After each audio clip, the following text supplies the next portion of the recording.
She said that was not a friend tone. After he finally told her she is beautiful, don't forget to follow our page if you like the story. The cufflinks were giving him trouble. Marcus stood in front of the narrow mirror in the hallway of his apartment, not the bathroom mirror, the good one. The full-length one his mother had insisted on when she came to visit 3 years ago and declared the place functionally inhabitable but visually without conscience, and he could not for the life of him close the left one. "You're bending your wrist wrong," Nora said from behind him. She was sitting on the edge of the hall table with her shoes not yet on, her dress already on, her hair pinned in that complicated way she did it herself and never explained.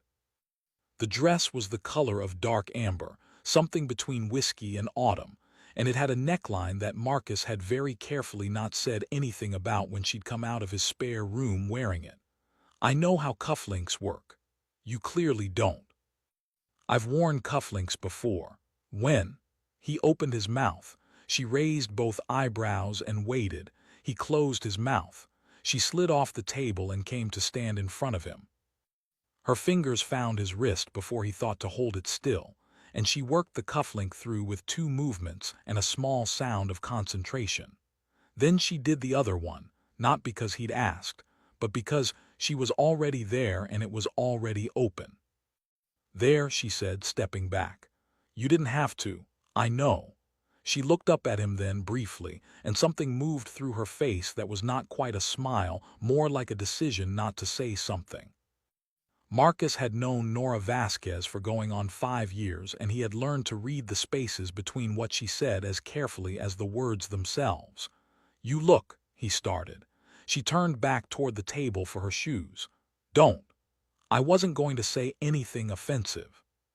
You were going to say I look nice, and I can't hear that from you right now." She bent to fasten the strap on her heel, and when she straightened, her expression was controlled again. "Not tonight." Marcus didn't push it. He understood enough about tonight to know that the usual measurements didn't apply. Nora played second violin in the Aldermere Chamber Orchestra, which was a smaller, more particular thing than the city's main philharmonic. Older patrons, more intimate hall, a reputation for programming that made music students show up in the cheap seats and sit forward. She had been with them for 7 years. She knew the stage floor the way she knew her own apartment. Tonight was the Hartwell Gala, the orchestra's largest annual fundraiser. Black tie, live auction, a 4-course dinner in the lower hall, and a concert program that Nora had helped design herself. She had been preparing for it for 3 months. She had been supposed to come with Daniel. Daniel had been gone from her life for 11 days. Not dramatically. There had been no screaming, no thrown things, no final awful scene. He had sat across from her at the kitchen table with his hands flat on the surface and said, "I think you care more about how I disappear into your schedule than about who I am inside it." She had not cried. She had looked at him for a long moment and said, "I think you might be right." And that had been, somehow, the worst possible ending, one where no one was wrong enough to be angry at. She had called Marcus that same night from her car, parked outside a gas station on Elmore Street because she hadn't wanted to be in the apartment. He had answered on the second ring, heard her voice, and said, "I'm coming." She told him not to. He came anyway. He brought nothing, no food, no wine, no careful gift, just himself, and they had sat on her kitchen floor with their backs against the cabinets while the overhead light buzzed, and she told him all of it in a flat, tired voice. He had not offered solutions. He had not, crucially, told her it would be okay. He had just listened with the patient quality he had that made her feel like nothing she said would surprise him into leaving. When she asked if he'd come to the gala as her plus one, he said yes before she'd finished the question. That was how most things worked between them. The Aldermere Concert Hall sat on the corner of Whitmore and Fifth, a building from 1911 that had been restored twice and still smelled faintly of the original oak, and something older, plaster, maybe, or the accumulated breath of a century of audiences. The front entrance was lit with candles in tall glass cylinders tonight, and a red carpet ran from the curb to the doors in the particular way that always made Marcus feel he was arriving at something that expected more of him than he had rehearsed. Nora went still for a moment at the top of the steps. He came to stand beside her rather than behind. He didn't touch her arm. He'd learned that she didn't want steadying in public. She wanted proximity, which was a different thing. "How bad is it going to be?" he asked. "The first 20 minutes. After that I'll be moving too fast to feel anything. An intermission." She exhaled. "Don't let me near the bar during intermission. I'll get you sparkling water and tell you it's vodka." "That won't work. It worked at the Brennan event last spring." Her mouth moved, just slightly. It was the closest she'd gotten to a real smile all evening. Then the doors opened, and Thomas Ewell, the orchestra's executive director, came forward with the particular momentum of a man who had been watching the entrance for the last 15 minutes and had a list in his hand. "Nora." He said it with relief and something else, the edge of a problem he hadn't solved yet. She transformed. Marcus had seen it before at smaller things.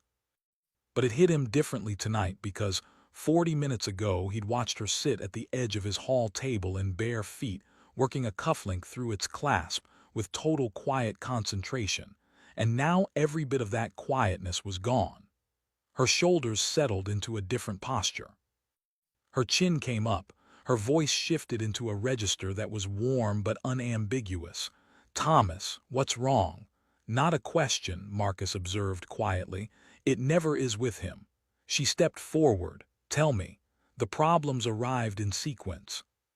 The dinner seating had been rearranged by someone in the catering team who thought two donor families had switched tables when they hadn't, which meant a retired federal judge was now placed beside the woman he'd famously opposed in a zoning dispute 3 years ago. The string quartet warming up in the lower hall had a violist with a broken bow tip and no backup, and the program notes for the second half, 60 pages printed folded. Stacked had a transposition error on the Ravel piece that listed the premiere date as 1922 instead of 1928, which was the kind of thing that the 3 musicologists in attendance would notice and quietly discuss for the rest of the evening. Nora absorbed each item without shifting her expression. "Move the judge to table 11, she said. "He'll be between the Architecture Foundation couple and the Aldermere Young Artists Board. They'll absorb him. Get me a spare bow from the instrument room in the lower hall. There's a cabinet to the left of the practice door. I have a key on my lanyard. And the program notes." She paused. "We can't reprint. Is there a pen?" Thomas looked uncertain. "We could put an errata slip. 60 programs. How long until the first guests sit for dinner?" 20 minutes. Get 3 people and 4 pens. I'll correct the date by hand on every copy." She said it without any particular drama, the way someone mentions a thing they've already decided. "It'll look intentional, like a curator's annotation." Thomas blinked. Then he nodded and went. Marcus leaned close. "You just committed to hand-correcting 60 programs in 20 minutes. 19 now." She was already moving. "Are you useful or decorative tonight?" "I was told emotionally stable." "Good, come hold programs." He held programs. He was, in fact, surprisingly good at it, stacking, passing, keeping the rhythm efficient while Nora moved down the row with a fine-tipped pen and made the correction look like it had always been there. Her handwriting was small and precise. He watched her hand move across the page with the same focus she brought to a difficult passage, the same stillness in the shoulder. "You're spiraling," he said quietly. "I'm correcting a date. You're pressing too hard with the pen. The last 4 have an indent." She glanced up. Her eyes were sharp but not at him. "I hate that you notice things like that." "No, you don't." She held his gaze for a second, then she went back to the programs. "No," she said, quieter, "I don't."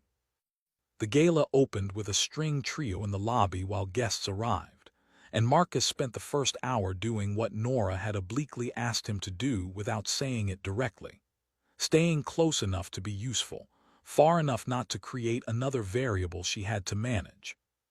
He took a coat when the rack attendant disappeared for 10 minutes. He intercepted a board member who wanted to ask Nora whether the orchestra was considering a new music director. "Not now, sir, she's handling a seating question." "I'd be happy to pass along your thoughts," and delivered the information to Thomas instead with enough patience that Thomas looked genuinely relieved. He located the spare bow in the instrument cabinet exactly where Nora had said it would be and brought it to the violist with 4 minutes to spare before the quartet's first set. Every few minutes he found Nora in the room. She moved through it like water finds its level, always arriving at the place that needed her, always leaving it smoother. She laughed at the right moments. She remembered names. She held the hand of an elderly patron who'd lost her husband this year, and said something private that made the woman's eyes fill but her posture hold. And underneath all of it, Marcus could see what no one else was looking for. The champagne she carried but didn't drink, the way her left hand pressed once against her sternum when she stood still, the particular quality of her smile when it was working harder than it looked. He found her near the display table at the back of the lower hall, where the auction items were arranged under small glass lights. "You're doing the posture thing," he said. She didn't look up from the card she was reading. "There is no posture thing. You stand like you've signed a contract with your own spine." A small sound escaped her, not quite a laugh. "That is the strangest thing anyone has ever said to me at a formal event." "I've said stranger." "You have." She set the card down and looked at him, and for a moment the room reduced itself to a more manageable size. "You found the bow. Second cabinet left side, just like you said. She needed it. She had it 4 minutes early." Nora studied him. There was something in her face that was softer than the rest of the room deserved, and she seemed to know it because she looked away first. Then someone said her name behind them, and the softness was gone. He was taller than Marcus had expected. That was the first, useless thing Marcus noticed. The man Oliver. Nora had mentioned him twice in the weeks after the breakup in the careful way people mention things they're trying not to, stood at the edge of the auction table with a glass of red wine and an expression of perfect, practiced ease. Not Daniel. Marcus registered the name correction. Oliver was Daniel's colleague from the law firm. Someone Nora had always described as the kind of person who thinks being present at something is the same as caring about it. He was here because Daniel had apparently passed his gala ticket to someone who would use it. "Nora," Oliver smiled, "you've done extraordinary work with this room. Thank you." Her voice was neutral, uncrackable. His eyes moved to Marcus with the calibrated disinterest of someone who was, in fact, very interested. "I don't think we've met." Marcus held out his hand. "Marcus." "Oliver." The handshake was measured. "You're her date." Oliver's smile didn't move, but something behind it did. "Of course." He looked back at Nora. "Daniel mentioned you'd be here. He wanted me to say he hopes the evening goes well." Nora was quiet for exactly 1 beat. Marcus felt rather than saw her go still. "That was kind," she said. "Excuse us." She took Marcus by the sleeve, not dramatically the way you move a piece of furniture that's in the way, and guided him through a side arch into the smaller anteroom beyond the hall, where extra chairs were stacked against the wall and the sound from the lobby dropped to a murmur. The moment the arch was behind them, she let out a breath she'd been holding since the table. "He sends wishes through a colleague," she said, not loudly. "At a black tie event. It's a very lawyer thing to do. It's a very Daniel thing to do." She pressed 2 fingers to her temple. "I'm not sad. I want you to know that. I'm not sad, I'm just annoyed that he still takes up space." She looked at him. "Yes, that's allowed. I know it's allowed." She turned toward the stacked chairs like she was considering doing something useful with them. "I just don't want to still be thinking about him tonight. I had 3 months of work in that room and I want to be thinking about that. Then think about that. You make it sound simple. It's not simple. He crossed his arms and leaned against the wall. But he doesn't get to be the main thing tonight. Not when you corrected 60 programs by hand in 19 minutes and found a spare bow before the quartet even noticed they needed one. She stared at him. You're doing the thing, she said slowly. What thing? Where you say one sentence that makes everything else move to the side. I'm not doing anything. I'm pointing at what's true. Marcus. His name and her voice had a quality he couldn't fully identify, careful and warm and slightly dangerous. You make it very difficult. To what? She looked away. Through the arch, the quartet had shifted into something slower, something in a minor key that moved through the stone and old wood and reached them anyway. To remember what I told myself this was, she said. The music continued. Neither of them moved. He thought about saying something and decided against it, and the decision felt important in a way he couldn't yet explain. The anteroom door opened. A young woman with a headset and a frantic expression appeared. Nora, I'm so sorry, the live auction item, the Marchetti score. We can't locate the authentication paperwork and the auctioneer is asking. Nora straightened. It's in the file box in Thomas's office, second folder from the front, labeled Hartwell Verification. Tell the auctioneer I'll be there in 4 minutes. The woman disappeared. Nora looked at Marcus once, just a glance, the kind that carries more weight than a longer look. Don't go anywhere, she said. I'll be the one pretending the stacked chairs are interesting. The corner of her mouth moved. Then she was back through the arch, back into the noise and the lights and the particular competence that made her look, from the outside, like nothing had ever cost her anything. Marcus stayed where he was for a moment in the quiet of the anteroom. The quartet played something long and unresolved. He listened until it found its way through. The authentication paperwork was where Nora said it was. The auction ran without incident. The Marchetti score, a handwritten draft page from a late string quartet, went for twice the opening bid, which made the board chair visibly emotional in the contained way of people who express joy through financial data. Marcus watched Nora moved through the post-auction reception from across the room.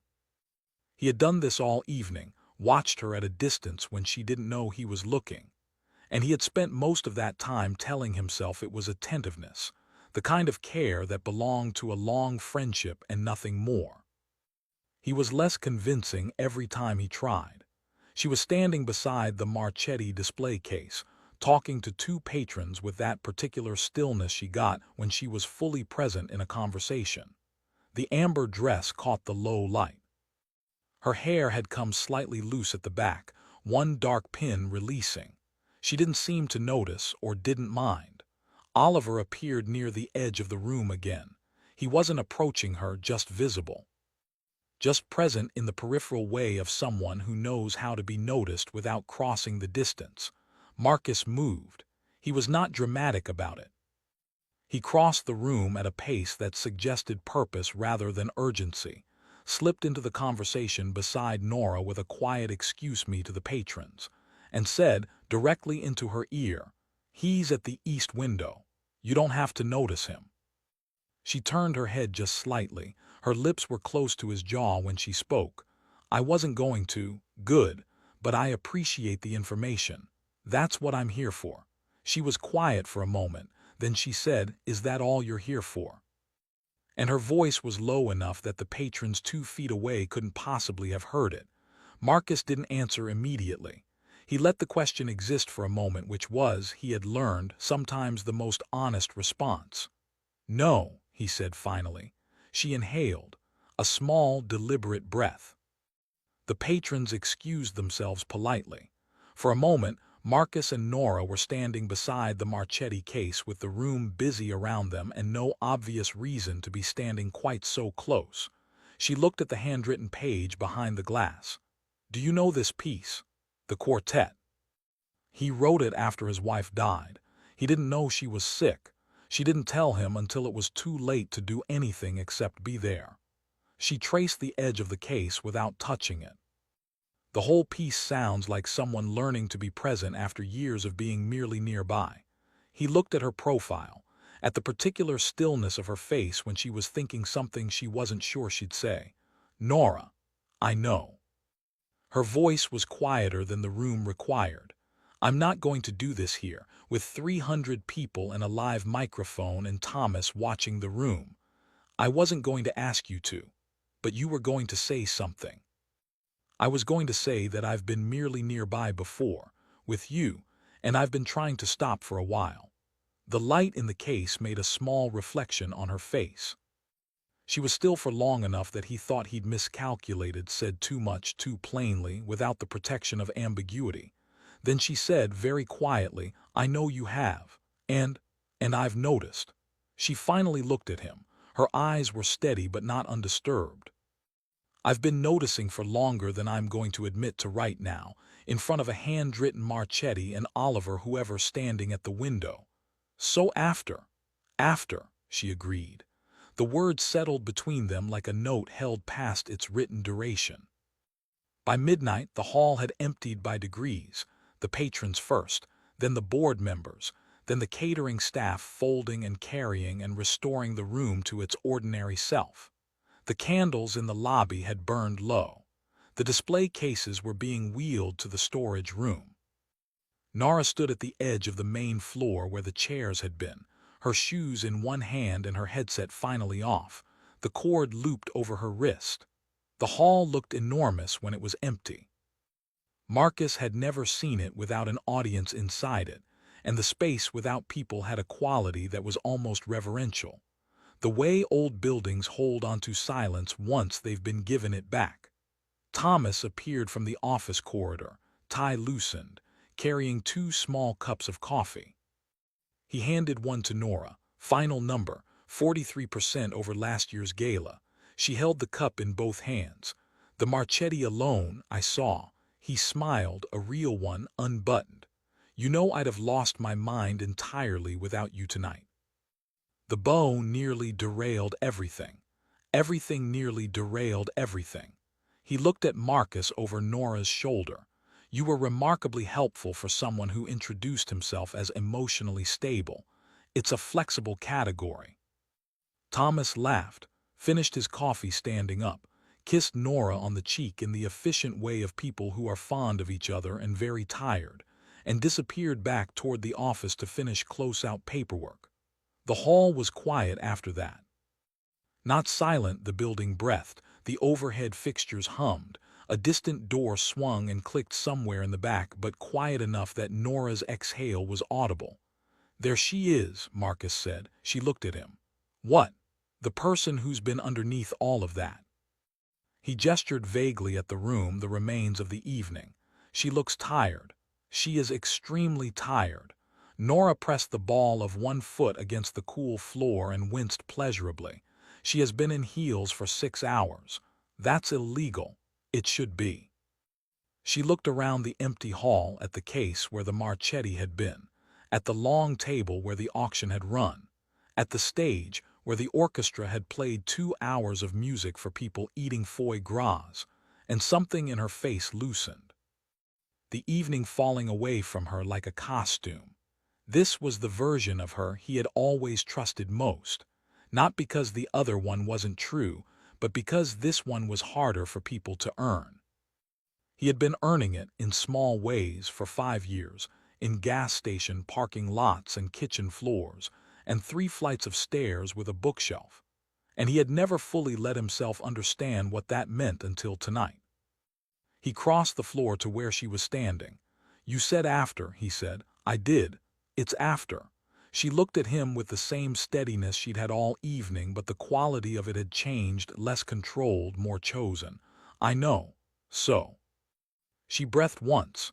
I have spent, she said slowly, a long time calling you my closest friend and meaning it completely and also meaning something else that I didn't have permission to say. Who told you that you didn't have permission? I told myself.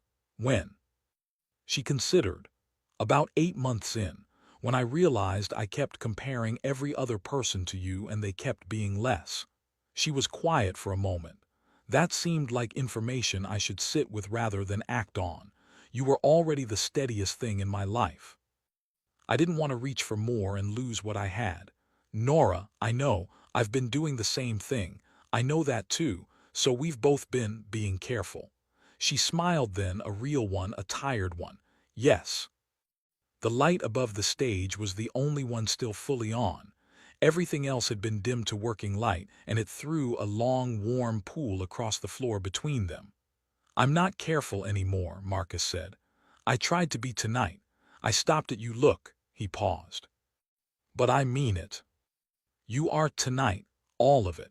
The programs and the bow and the way you talked to that woman who lost her husband.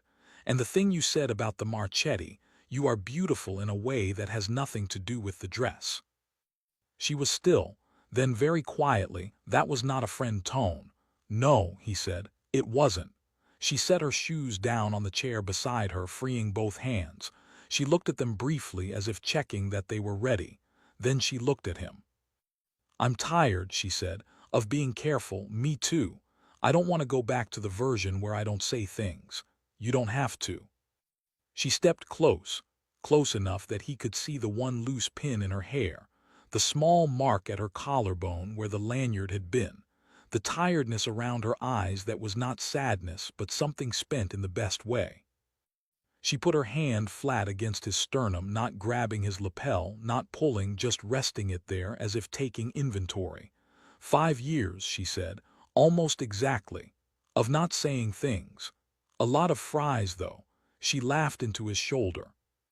It was the purest sound he'd heard all evening, unmanaged, unperformed, completely hers. He put his arms around her and felt her exhale in a way that was long and slow and final, the way someone breathes when they stop bracing for something. They stood in the empty hall while the stage light held and the building murmured around them. He felt her heartbeat against his ribs, slightly fast, slowing. Marcus, she said into his shoulder. Yeah, you fixed the cufflinks. He laughed and she laughed too, and when they finally pulled back enough to look at each other, neither of them pretended it was anything other than what it was. He kissed her first. She kissed him back with the same attention she gave to everything that mattered to her, fully and without reserve. Her hand moved from his sternum to his jaw, and he kept one hand at her back, and somewhere above them the stage light hummed. When they finally separated, she rested her forehead against his and closed her eyes. Okay, she said softly, just that. Okay, like the answer to a question asked years ago that had finally been given room to arrive. He walked her to her car. The street was quiet, the city doing its late-night business in the middle distance. A cab, a traffic light cycling through its colors for no one, the smell of rain that had passed through hours earlier and left the pavement dark and clean. She unlocked the car but didn't open the door. She stood beside it with her shoes finally back on and her headset coiled in her bag and her hair half down now, the remaining pins doing less work than they'd started the night with. I don't want tonight to become something we're careful about, she said. It won't. How do you know? He thought about it. Because the thing we were careful about was how we felt, and now we've said it.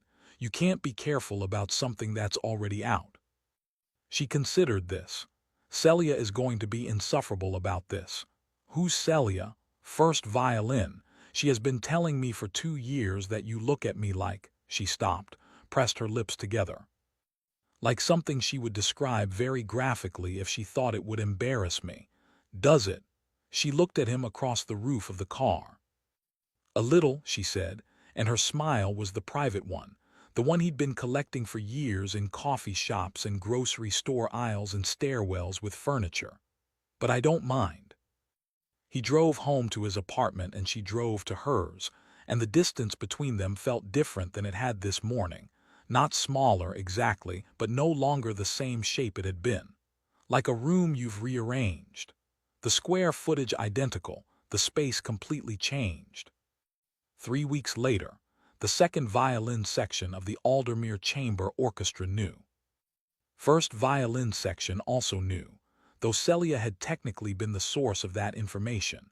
which she delivered at rehearsal on a Tuesday with the particular satisfaction of someone who has waited a long time to be proven right. Marcus started coming to Thursday rehearsals when he wasn't working late. He sat in the second-row seats with his coat on the chair beside him and read or worked, or sometimes simply listened. And Nora did not look at him during the playing because she was playing. But she looked at him during the breaks in a way that the entire string section had opinions about. He still arrived early to the things that mattered to her. She still corrected his coffee order when she thought he was ordering wrong. They still ate takeout on tired nights and argued about parking and moved through each other's spaces with the ease of people who had been learning the territory for years. None of it felt new. None of it felt old either. It felt, more than anything, like something that had been waiting patiently to be called by its right name. And the name, when they finally used it, fit so naturally that they couldn't quite remember why they'd been so careful with it. Why they'd held it at arm's length as though it were fragile, when it turned out it had been the most durable thing either of them owned. The Marchetti score stayed in the Aldermere collection. It was hung eventually in a small anteroom off the main hall, the same room where two people had once stood against a wall of stacked chairs, while a quartet played something unresolved in the distance, and neither of them had been brave enough yet. And both of them had already decided. Nobody knew that part except them. They didn't mind.